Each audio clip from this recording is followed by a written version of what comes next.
নমস্কাৰ বন্ধু বান্ধৱীসকল, মই আজি গৈ আছোঁ গুৱাহাটী ৮ ছেপ্টেম্বৰ আজি।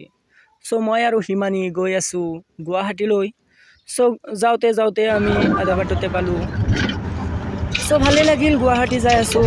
তাৰপিছত যে গুৱাহাটী আজি ইমান ভিৰ, আমি সেইটো কথা ভাবাই নাছিলোঁ যে আজি মানডে আৰু আজি ডক্টৰ ভূপেন হাজৰিকাদেৱৰ জন্মদিন। গুৱাহাটীত অলপ অলপ বৰষুণো পৰি আছিল। তাৰপিছত ৰাস্তাত ইমান ভিৰ। তাৰপিছত এখন পানীৰ বটলৰ গাড়ী ৰখিল। পানী দেখা পাই কিনে মোৰ বহুত পিয়াহ লাগিল। তাৰপিছত হিমানী ক'লোঁ, হিমানী অলপ পানী খাই লওঁ। তাৰপিছত পানী খাওঁতে মোৰ শ্বাৰ্টখন অলপ ভিজি গ'ল।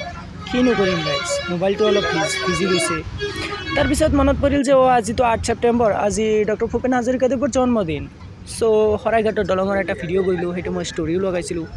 চাওক কিমান ভিৰ, বৰষুণো পৰি আছে। জানেতো গাইজ, বৰষুণ পৰিলে গুৱাহাটী মহানগৰীত কিমান জ্বালা, মানে কিমান ভয় যে বানপানী হ'ব। তাৰপিছত আমি গাড়ীত উঠিলোঁ, এটা জালুকবাৰীৰ পৰা আমি ডাইৰেক্ট বামুণী মৈদামলৈ যোৱাৰ এটা গাড়ীত উঠিলোঁ, মই হিমানী আৰু তাইৰ দেউতা।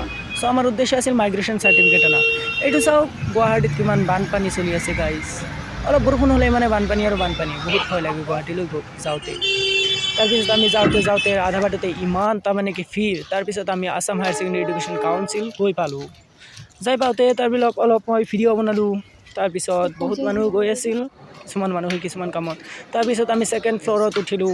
ফাৰ্ষ্ট ফ্ল'ৰৰ পৰা ছেকেণ্ড ফ্ল'ৰত উঠিলোঁ।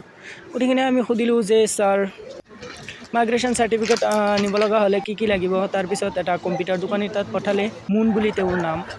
তেখেতৰ নাম আছিল মুন। তাৰপিছত তেওঁৰ তাত গ'লোঁ। আমাক ক'লে যে ডকুমেণ্টছখিনি দিয়া, হায়াৰ ছেকেণ্ডেৰী ৰেজিষ্ট্ৰেশ্যন আৰু মাৰ্কশ্বিটখন দিব দিছিল। তাৰপিছত আমি মাজে মাজে ফটোও তুলিলোঁ, কিবা খালোঁ পৰঠা। তাৰপিছত অনলাইন কৰিলোঁ। তাৰপিছত আমি লগে লগে তাৰমানে কি লৈ আহিছোঁ মাইগ্ৰেশ্যন চাৰ্টিফিকেটটো, আৰু ২,০০০ টকা গৈছে। মাইগ্ৰেশ্যন চাৰ্টিফিকেটটো কিয় লাগে, তাৰমানে ধৰক গুৱাহাটী ইউনিভাৰ্চিটিৰ আণ্ডাৰৰ পৰা মানে বেলেগ ডিষ্ট্ৰিক্টলৈ পঢ়িবলৈ যাওঁতে বা মেডিকেল কলেজ পঢ়িবলৈ যাওঁতে, মানে BHC পঢ়িব হিমানী কোকৰাঝাৰ ইউনিভাৰ্চিটিত ছিট পাইছে তাই। এইটো হ'ল অসম সাহিত্য সভাৰ সভাপতি। তেখেতক আমি দেখা পালোঁ। মোৰ চশমাযোৰো ভাঙি গ'ল আহোঁতে, কি দুখ লগা।